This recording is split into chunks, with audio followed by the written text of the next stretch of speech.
cambiar a pantalla completa, ¿no? ¿No es eso? Yeah. Okay.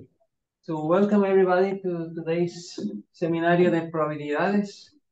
My pleasure to introduce Fausto Rodebikes, who is officially in Lyon, in Saint-Étienne. Although he has probably not spent so much time there, so he's spending 3 months now in Chile before he then will go to Munich in September. Augsburg, yeah. To Augsburg, sorry. And he'll talk about his favorite topic, which is trees, together with a preferential attachment model and fitness model. So please, Fausto. Yeah, thank you very much for the introduction. Just start time. Yeah, thank you very much for coming today.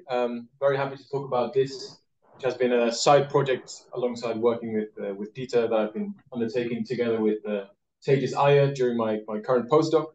Tejas is also a postdoc at the Weierstrass Institute in Berlin.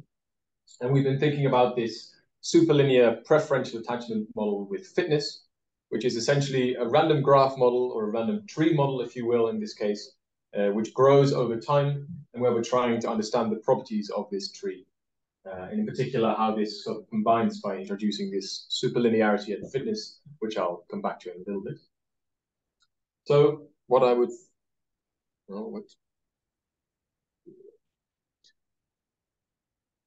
to talk about today is just a brief motivation for this model in terms of previous research and maybe some applied things. You could argue it really applies very well to the real world.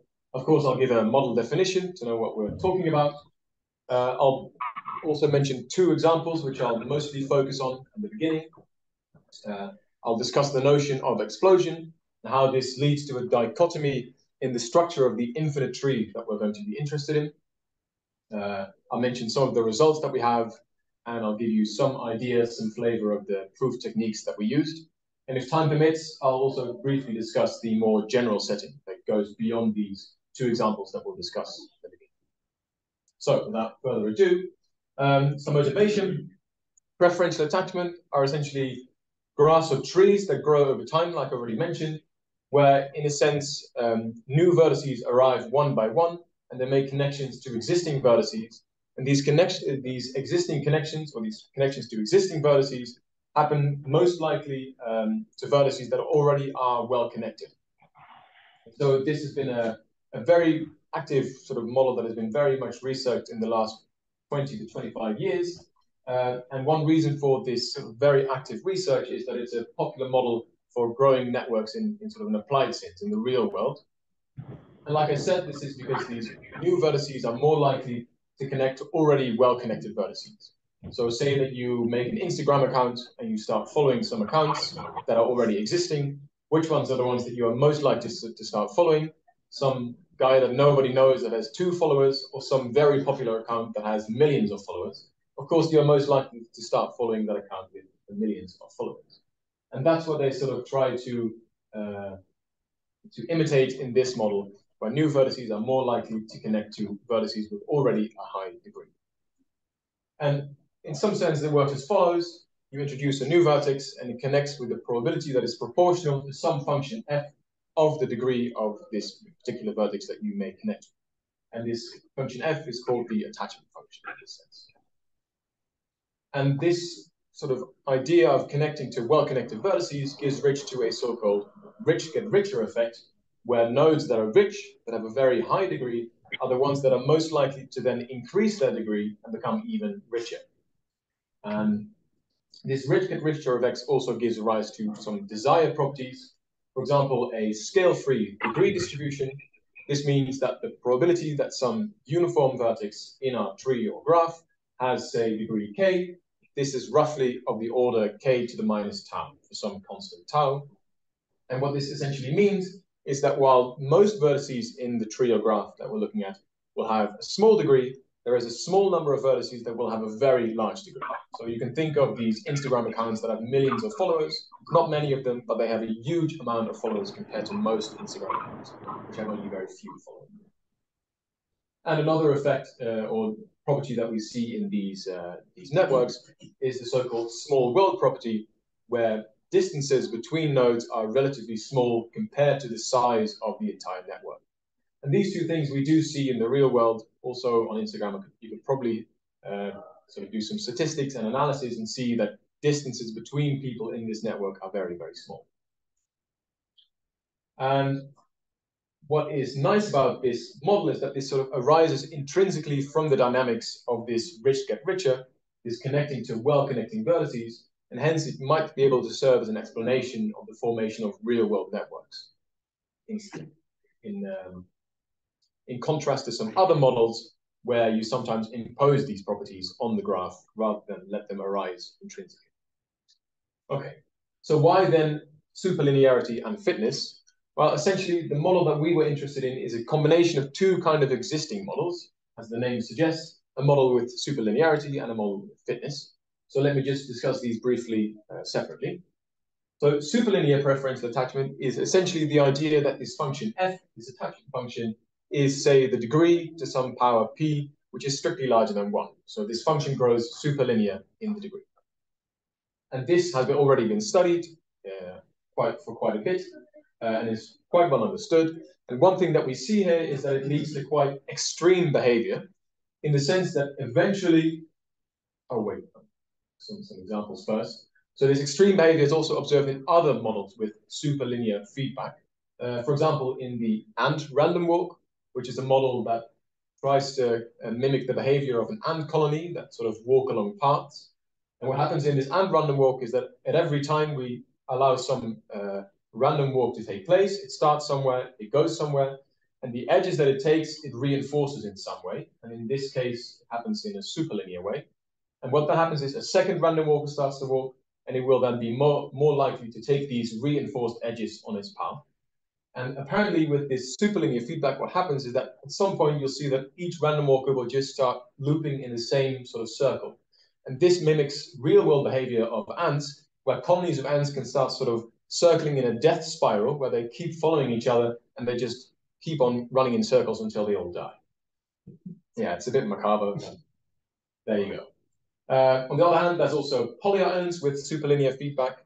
You have an urn with a number of bowls or marbles with different colors. And now if you select a bowl that is with a probability that is equal to some function, say this function f of the number of bowls of that particular color, then what we see is that eventually there will be one color that just dominates all other colors. And something similar we can observe in this superlinear preferential attachment, namely that eventually there will be a unique vertex that has an infinite degree in this infinite tree that we create, and all other vertices will have a finite degree. So quite drastic extreme behavior, which you may be able to say is not so applicable. Well, there are some research papers that do suggest that it is in fact applicable, in the sense that the scale-free networks that we see in the real world are just pre-asymptotic regimes of a superlinear preferential attachment. So lots of fuzzy words there. What they're essentially trying to say is that the networks that we see in the real world are not yet large enough to see these real superlinear effects that have kicked in yet. And as an example, they provide the internet. But I don't want to go into this too much for now. Rather, I want to discuss the other kind of model that we're going to combine with this, which is preferential attachment with fitness. And this is based on the idea that in a network, you're not going to be connecting to vertices that have a large degree just because they have a large degree, but maybe because they have some inherent ability to make connections. So say, take that Instagram account with 1 million followers, you're not going to follow it just because it has 1 million followers and therefore must be great, but maybe the content is something that is really special or really interesting. And that's why you follow. And that's why they have been able to gather such a large following. So this is modeled usually by assigning vertices some random fitness or weight that influences the attachment rule. And in this sense, now not only the degree is important, that having a large degree makes you more likely to form connections, but also a large fitness or large weight makes you more attractive and able to make new connections with new vertices. So introducing this fitness is nice because it introduces more heterogeneity into the model. Different vertices with different fitness values will now behave slightly different. So this sort of mimics what we see in the real world as well, where no two person will exactly behave the same. And now we have a so-called rich get richer versus fit get richer effect.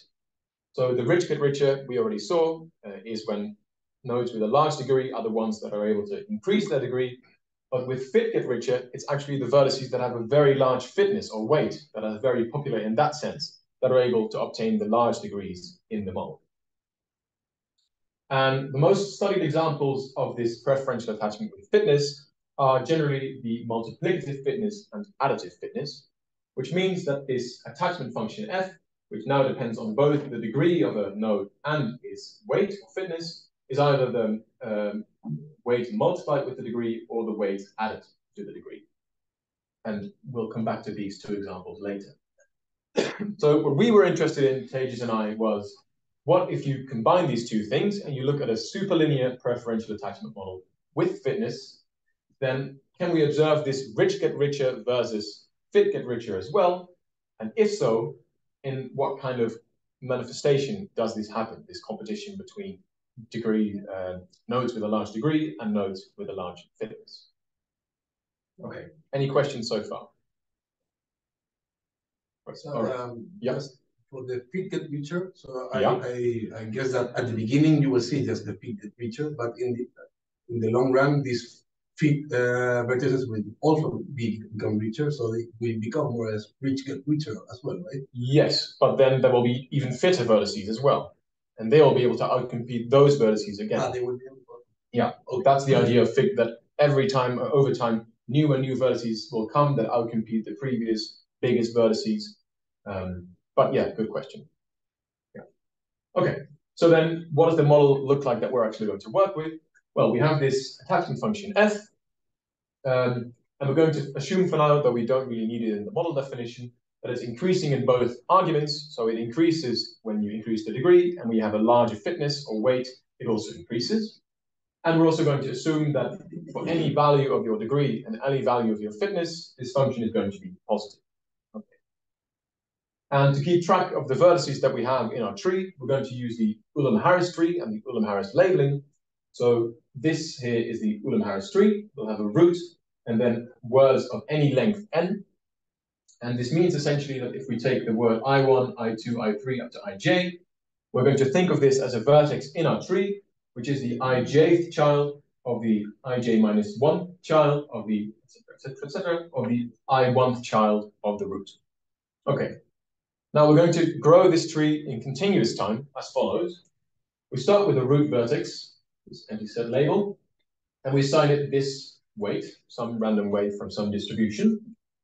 And now conditionally on this weight, when this vertex has given birth to k children, it will then create a new child at this rate. So it has an exponential clock, which rings at this rate, f of k and w. So at the very start of the process, at time 0, we just have the root.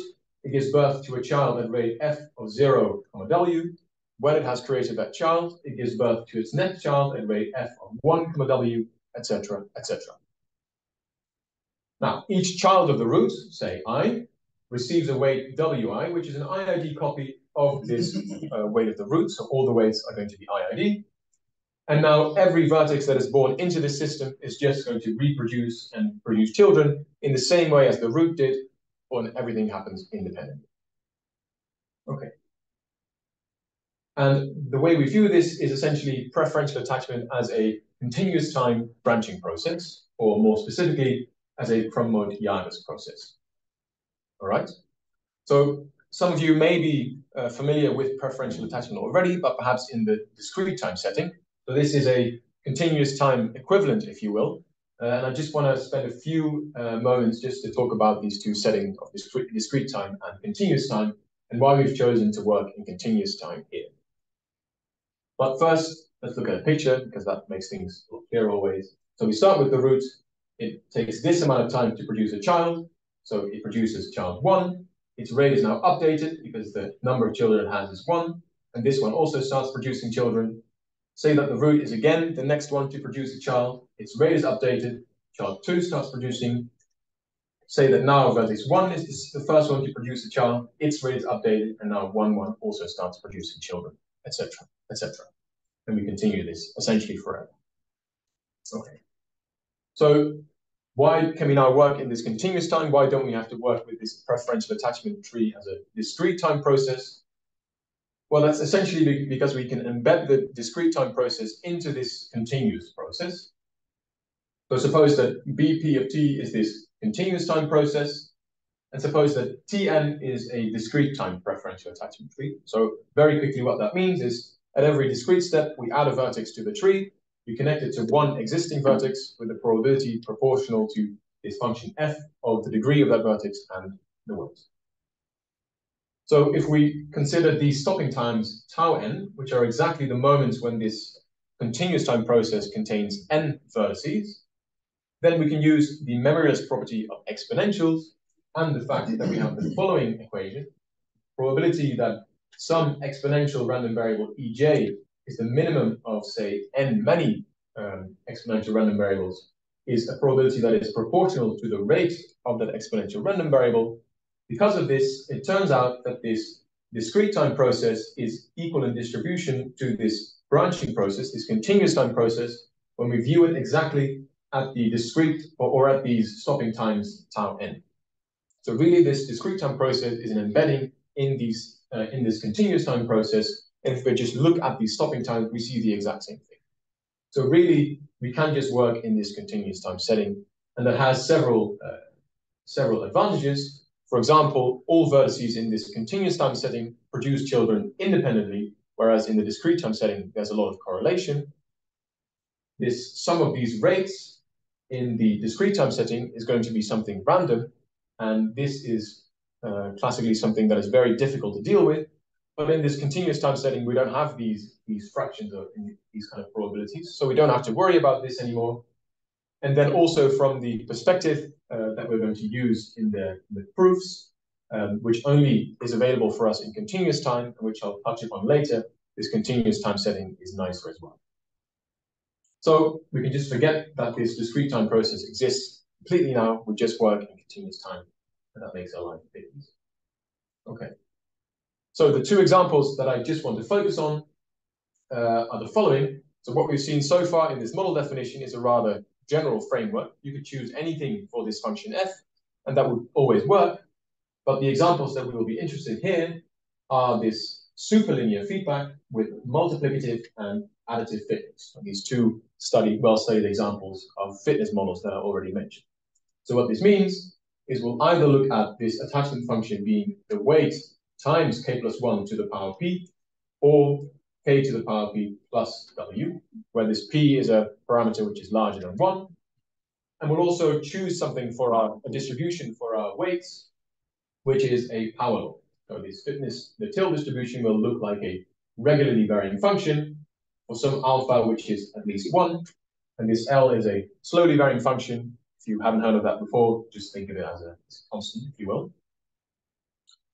And the manifestation of this rich get richer versus fit get richer in these two examples is not going to be exactly the same, but the underlying ideas that we can use to identify what happens are going to be similar, so we can sort of treat these examples at once. And the aim is to discover for what values of p and alpha do we observe what kind of behavior. And of course, it would be nice if we could say something about a more general superlinear setting where we don't make such precise examples. But if time permits, I'll come back to that. Okay. So again, let's look at some pictures. Here we have a simulation of a superlinear preferential attachment with additive fitness.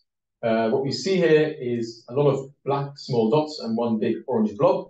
These are all vertices, but the size of the node is scaled with a degree. So all these tiny black dots are vertices with a very small degree.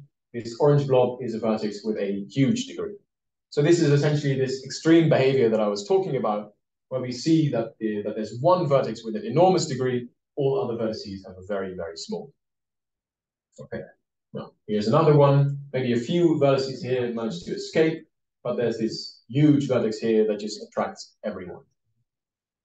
But now, if we change the value of alpha of this distribution, we make it smaller, which means that the tail distribution is going to become heavier, then we see something slightly different. So now there's still one vertex with a very, very large degree, but there are two vertices over here which also are small orange blobs. So they somehow managed to acquire a significant amount of connections as well.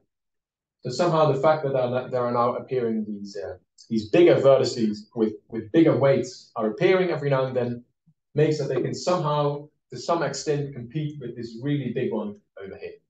And maybe if we would reduce this alpha even further, we would see that these blobs here would become even bigger, right? Well, here's another simulation where it's even clearer.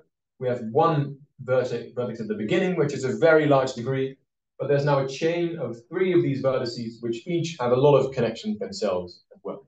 And that's because they have just such a high weight that they're able to compete with this vertex, even though that vertex had a big advantage in the sense that it had a very large degree already by the time that these vertices were introduced. Yeah, oh, another one here. Same story, essentially. So what's the take back from this? What's the heuristic idea that we can take away from these pictures? Well, first of all, this superlinear feedback is really, really strong. And it really, we see in the pictures that, that there's really this one vertex that just overpowers everyone else, has this very large degree, and the rest have no chance. So if we want to overpower this superlinear reinforcement in a way, then we need this really heavy-tailed fitness, which we saw we had to reduce this value of alpha to something quite close to 1, which in particular meant that the first moment of the fitness distribution was infinite. But if we manage this, then essentially what we see is that new fitter and fitter vertices will keep appearing over time, and these will essentially stimulate the growth of paths of fitter and fitter vertices. Like we saw in these pictures, you start with one big orange blob, then another one, then another one, then another one. But if you run this for long enough, you'll see that there will be more and more and more of these orange blobs, sort of as a chain linking together. Okay, so let's try and make this heuristic a little bit more precise. And for this, we need the idea of explosion. And this is the reason that we look at this process in continuous time as well, because this notion of explosion only exists in continuous time and not in discrete time. And that's the following idea, that a system that grows over time, in fact, grows infinitely large in finite time. So say that you add a ball in an urn after 1 over n squared amount of time. When there are n balls, then of course, in finite time, you end up with an infinite number of balls in your urn. So that will be explosion in some sense. And something similar happens here. So recall these stopping times tau n, which were exactly the times when this system was of size n. It turns out that in these superlinear preferential attachment trees, also when you allow for this fitness, that tau infinity, which is the limit of these tau n, is finite almost surely. So indeed, this entire branching process produces an infinite progeny, an infinite number of vertices within finite time almost surely. Now, it's actually not so hard to see why this is the case, because we can, for example, just look at the time it takes the root vertex to give birth to infinitely many children. If the root has given birth to infinitely many children, then we're sure that this entire system is infinitely large. So if this happens in finite time, then we're done. So for this, we introduce some exponential random variables, EI, which are all rate 1, and the superscript here is to show that they are associated with the root vertex. And now the time it takes for the root to produce an infinite number of children is essentially this infinite sum. Where we take these exponential 1 random variables, we divide them by these f of I comma w, which means that each term here is an exponential random variable with this rate. So the sum of these exponential random variables is indeed the time it takes for this root vertex to produce an infinite number of children. So let's take the mean of this thing, and let's assume that we can interchange expectation and summation for now. Then conditionally on this weight, we just get a 1 here for the expectation of this exponential random variable. And suppose that we could bound this f from above by a constant which depends on the weight only, times this sum, then we get something finite. And for both the case where f of I and w is the product of these two, or the sum of these two, this is indeed the case. And because this sum here is finite, this sum is, and this constant is almost surely finite, we see that indeed this time to produce an infinite number of children is finite almost surely. And that really comes from the fact that P here is larger than 1, which means that this sum is finite. If P would have been 1, so we would have linear preferential attachment, then the time to produce an infinite number of children would indeed have been infinity. Yeah? So you don't need the weights in order to have explosion. No. You really only need the fact that you have this superlinear feedback, which is why you get this extreme behavior. But the question now is, the weights are not going to help us explode. The weights are going to help us to sort of win from these vertices that explode. Because this vertex, that's this huge orange blob, that's the one that is going to explode, of course. But maybe if there's enough vertices with a very high weight, these can also explode very quickly. So that's what we're going to look at. Okay. So now that we know that this system explodes in finite time, let's try and see if we can get a little bit more of an idea about how this works. So it takes some vertex v in our Ulam-Harris tree. We're now going to take this quantity, b of v. It doesn't look so nice, but what you can think about is this is just the birth time of this vertex v. It's exactly the time from the very start of the process until the root gives birth to vertex v1, until vertex v1 gives birth to child number v2, v1, v2 gives birth to child v3, etc., all the way until vertex v is born. Then we can also set p of v as the time it takes for vertex v to give birth to an infinite number of children itself, right? Well, then b of v plus p of v is the explosion time of this vertex v. So it's the time it takes from the beginning of the process for v to be born and then to produce an infinite number of children. And as we've just seen, this time is going to be finite for any vertex in the Ulam-Harris tree, or any fixed vertex in the Ulam-Harris tree. So what is then the time that this entire process actually grows infinitely large? Well, it turns out that this tau infinity is then equal to the infimum over all explosion times of all vertices in the Ulam-Harris tree, right? So it's just the smallest value, or well, the infimum that this can take. That is the moment that the entire process produces an infinite number of children. So when do we then see this unique infinite star, like we already know is the case in just preferential attachment, superlinear preferential attachment without this fitness? Well, that is the case when there exists a unique vertex V star in our Ulam-Harris tree, such that its explosion time is exactly equal to tau infinity. Then we know that this vertex at time tau infinity has produced an infinite number of children. And the reason it is unique is essentially because two vertices cannot explode at exactly the same time. This happens with probability 0. So what is the other possibility then? Well, that's when there is a unique infinite path rather than an infinite star, which is when for all vertices in the Ulam-Harris tree, the explosion time of V is larger than tau infinity. So the infimum is equal to tau infinity, but for each vertex, its explosion time is strictly larger than tau infinity. So either this means that the vertex has not been born yet, so B of V is just larger, or it has been born, but it has only produced a finite number of children. So how do we then know that there is an infinite path? Well, if each vertex in an infinite tree has finite degree, then it follows from Koenig's lemma that there must be an infinite path in that tree. Why is it unique? Well, this is a bit more technical, but the idea is the same. You cannot have two infinite paths sort of shooting up at exactly the same time. So that's why there is a unique infinite path.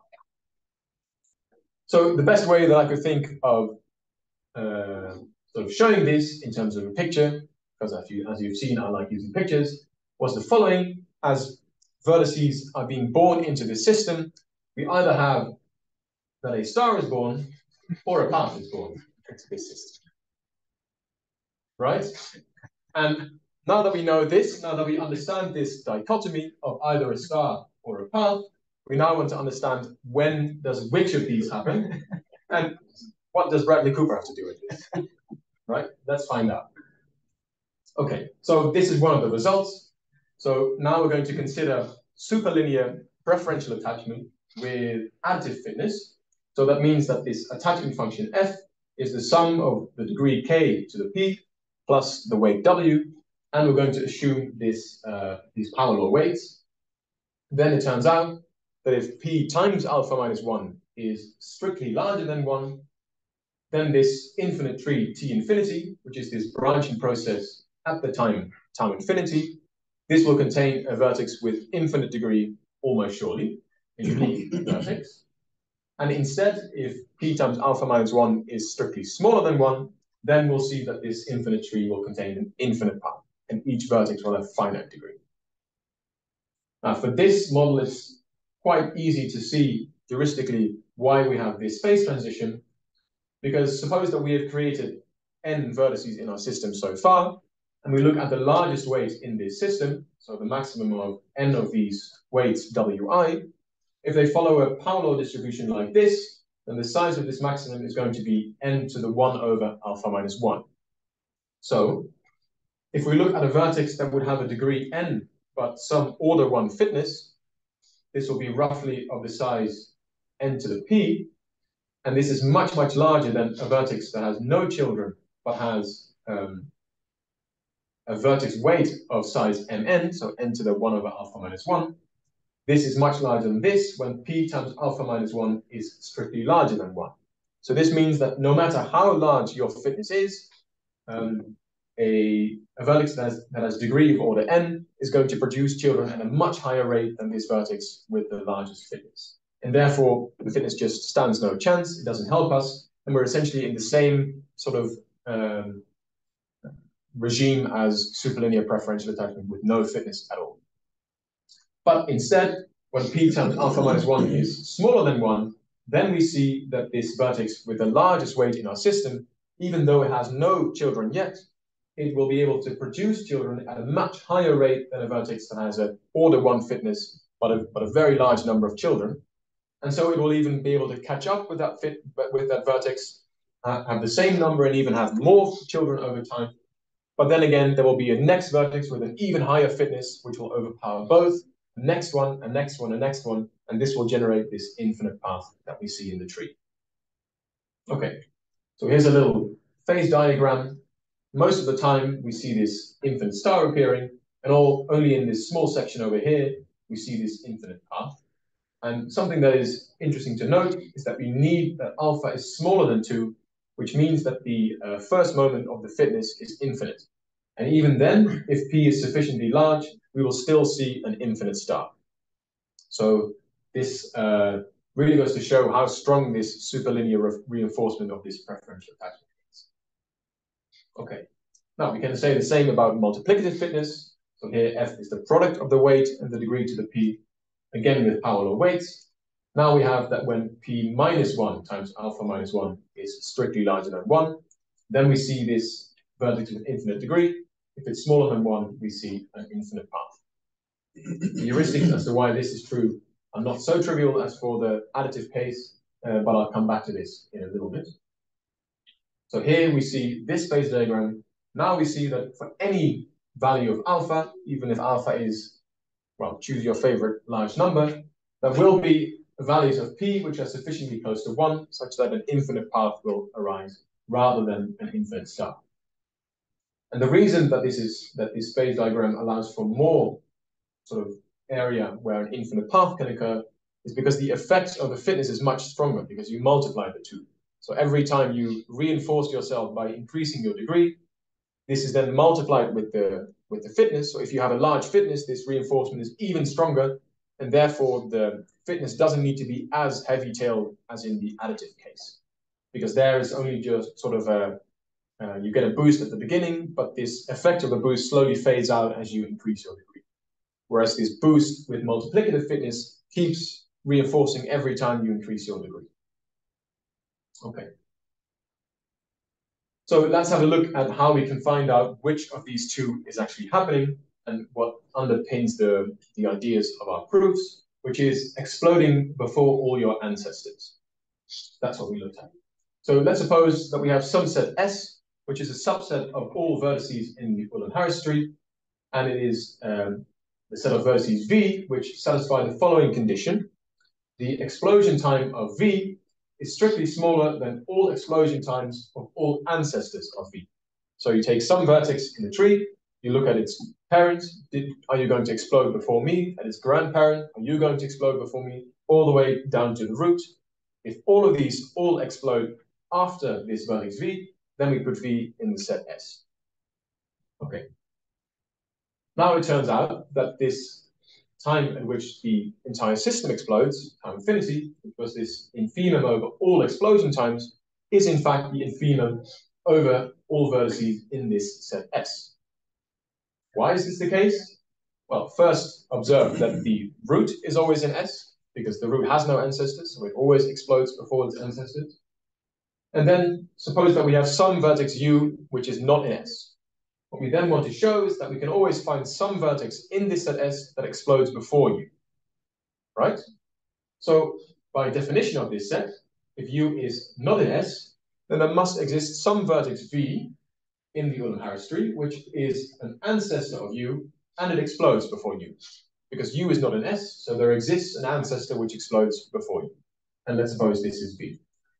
Well, either V is in S, in which case we're done, because then we have found some vertex in S which explodes before U, or we can just repeat the argument. If V is not in S, it has an ancestor which explodes before S. Either that one is in S, or we can again repeat the argument. And because we only need to go down a finite number of steps until we find the root, which is in S, we will always find some ancestor of U, which is in S and explodes before U. Okay. So how can we use this to then deduce whether there is an infinite star? Well, if the size of this set S is finite, almost surely, if we knew this, then we would immediately be able to conclude that there exists an infinite star, because now tau infinity is the minimum over all vertices in S. And we can change this infimum to a minimum because S is finite, and we know that there's then always some vertex which achieves this minimum, which is this vertex which then also achieves this infimum. So we now have a very clear condition, some kind of set, with a condition on the explosion times of vertices, and if this set is finite almost surely, then we have a star. Nice. Okay. So if this set is then infinite almost surely, do we then see the converse? Do we then see an infinite path? This is not entirely true, or not entirely certain. We are not quite sure yet if this is indeed the case. Instead, we prove something slightly stronger, namely, for the right choice of alpha and p, so if we're indeed in the regime that should yield an infinite path, then for each vertex in the Ulam-Harris tree, we can always find a child, a random child vk, such that this child has an explosion time which is strictly smaller than the explosion time of v. So for every vertex, we can find a child which explodes before its parent. And then that vertex has another one which explodes first, another one, and again, this creates this infinite path. And in particular, there is going to exist some path you can then show from starting from the root to some vertex k1, k2, etc., all the way up to infinity, which actually is constructed before any vertex explodes. So that is exactly the path that we are looking for, that infinite path that exists first. Okay. Now, how do we go about showing all of this? Well, proving that this set S has a finite size, we essentially do by showing that it has a finite expected value, from which it immediately follows. This requires us to take a sum of all vertices in the Ulam-Harris tree times the probability that they are in this set S.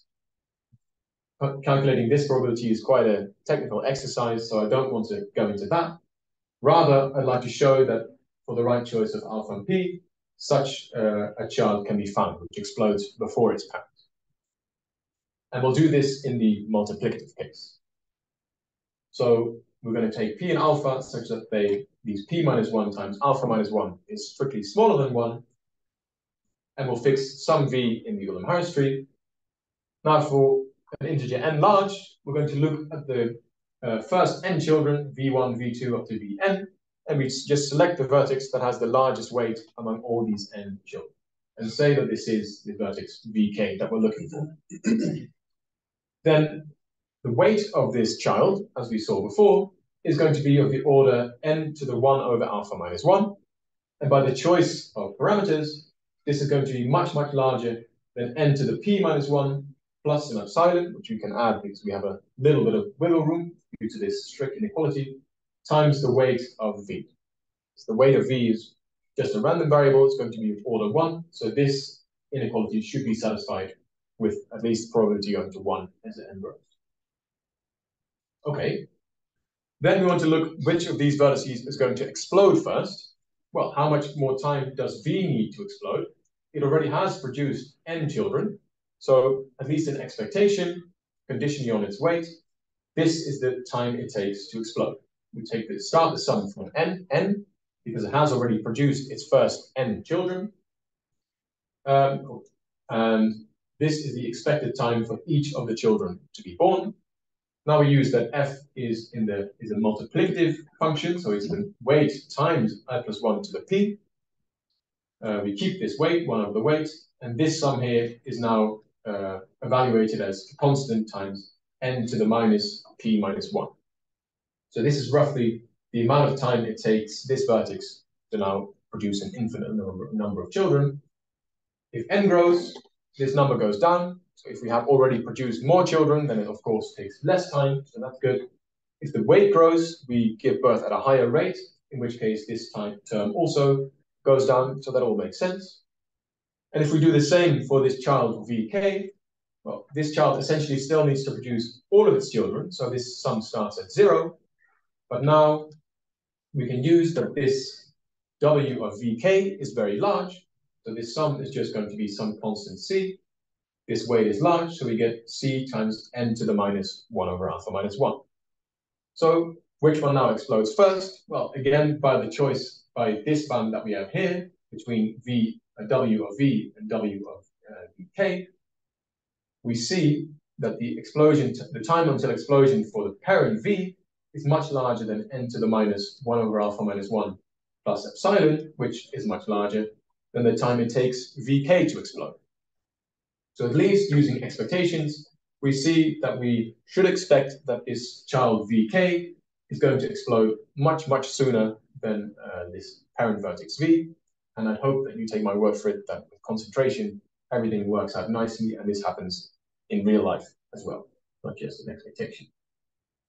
So this phase transition with p minus 1 for the multiplicative case really comes from how much time is left until we have exploded, which is where this factor p minus 1 comes in, and which is then compared to the largest weight among his children, where this alpha minus 1 comes into play. Okay, it's time, a little bit of time.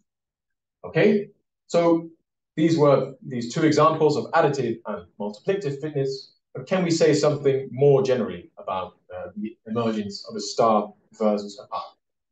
Well, for the emergence of a path, this is not quite clear yet. Like I said, whether the size of this set S being infinite or sufficient, we're not quite sure about this. So this is still work in progress. However, we think that if we define this quantity mu of n, which is essentially the expected time until explosion after you've already given birth to n children, that if we have this horrendous condition satisfied, then we should see an infinite path. The way you should read this essentially is that the probability that the nth child of some vertex gives birth before the expected time that the parent will explode, the nth child explodes before the expected time until the parent vertex explodes. If this probability is not summable, then we expect an infinite path to exist almost surely. And this essentially is the same idea as the fact that there is almost surely a child that explodes before its parent, in some sense. The emergence of a star, we can be a little bit more precise. But we need an additional assumption. So if we suppose that we had a weight that is equal to 0, if then the rate at which you produce children is still positive, and we need this so that mu n of 0 is well defined, which we define here. And if f is increasing in both arguments, then we again have yet another horrendous condition. And if this is satisfied, then we know that this set S is finite almost surely, and hence an infinite star emerges almost surely.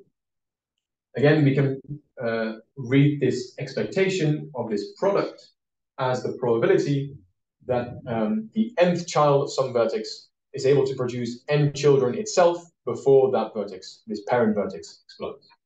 And somehow this allows us to then say that there is finitely many vertices which explode before all their ancestors. Yeah. Okay, so I think I'd like to wrap this up with just a few other results that I'd briefly like to mention, just in words, no other theorems or nasty conditions, and some future directions for more research that we're interested in. So in sense of these more general fitness settings, we have a few particular examples that we can also deal with. So not just the multiplicative fitness, not just the additive fitness, but also a combination of both we can deal with. And we can deal with an independent multiplicative and an additive weight for each vertex. Of course, what we would like to do still is get this more general condition for the emergence of an infinite path. We want to make sure this actually works, turn it into a theorem. And if possible, a nicer formulation for these conditions would be nice as well. Perhaps something along the lines of this for the emergence of an infinite star. So rather than this expected value of this product, maybe some probability with a lot of words, which is nicer to pass. Also, if we could do some more structural properties beyond just saying there is a star or there is a path, that would be cool as well. We can already say something in the infinite star setting where we can tell you the number of copies of some tree in this infinite tree T infinity. We can say whether this is finite or infinite depending on the size of this tree and depending on the parameters of our model. And in the infinite path setting, which we understand not so well, we really want to know what the properties of the vertices along this infinite path are. So we somehow heuristically know that the weights on this path should be very large. Somehow there's very quick explosion there, but maybe there's also large degrees along this path. So how quickly do the weights and the degrees grow? Where is the maximum degree in this vertex? Where along this infinite path can we find this? How large is it? Is it really of order n or is it smaller? Can we say something about the height of the tree, so the length of the tree, once we know that there are n vertices in the system? I think based on simulations that they should be log n, but we're not entirely sure. Can we say something about the degree distribution? It should be a different scaling than in the linear setting, but how does this work? And can we move beyond the tree setting? Because I, in the beginning, discussed some ideas of applying these models to real-world settings. There's not many trees.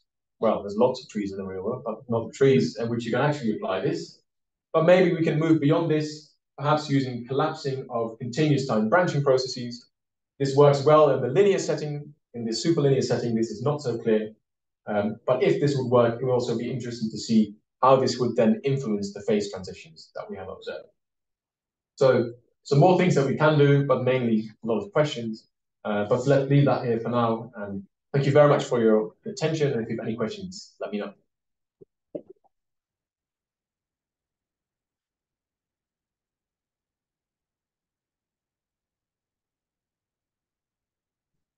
I have some questions. Sure. Thank you very much. So the first one is, what happens if fitness is moving on time? So you allow the fitness to vary over time. Yes, like exponential of alpha times the square of a Brownian motion. It's your hypothesis. That's a good question. So I suppose.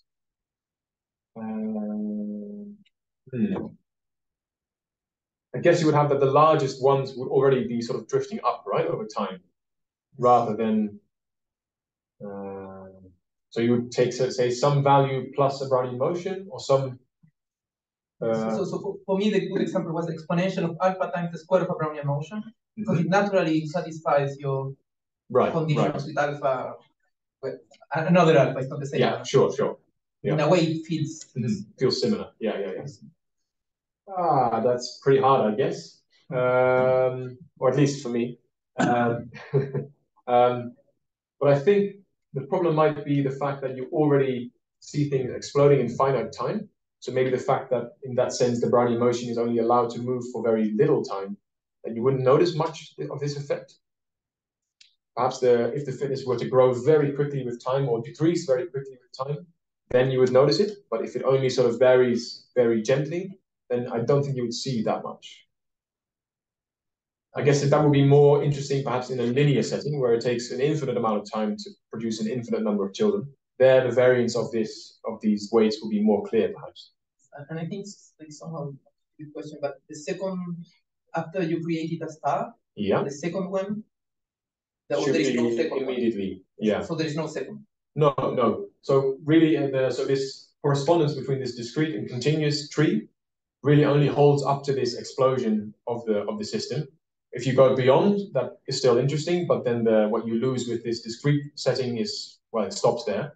But I think that once something explodes, then within epsilon time, I expect that infinite paths will be born and more vertices will explode. And what happens if, for example, let's say you want to look at the second one, but you kill all of the children of the star. In your rule and carry tree, you kill all of the children, so then you really do have a second one. You have a finite. Yeah, I think so. Yeah. Yeah, and do you know how big is? No, that's a good question. No, we have not thought about that.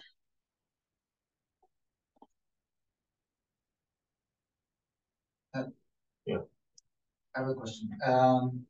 So have you thought about, like, instead of birth processes, like birth and death processes, like vertices die or disconnect? Right. Yeah. So in the linear setting of preferential attachment, there has been some attention for this, but the results there are very limited because it's difficult. For superlinear setting, this has not been treated at all. If I would do that, I would think I would take out the fitness first and see if we can do something just with the preferential attachment where vertices also die. But then I suppose, how would you go about that? So suppose that vertices live for a constant amount of time, then again you have this possibility that the entire system explodes before anyone dies, for example. So maybe you would have to die with a rate equal to your number of children or something. The more children you have, the faster you are, the more likely you are to die. Yeah, something like that. So I was thinking, because if you have like that, then maybe so that your stars could like move around somehow, because big stars would tend to collapse somehow. Yeah. And then it takes much longer. Perhaps you can survive forever in some sense if you die out fast enough.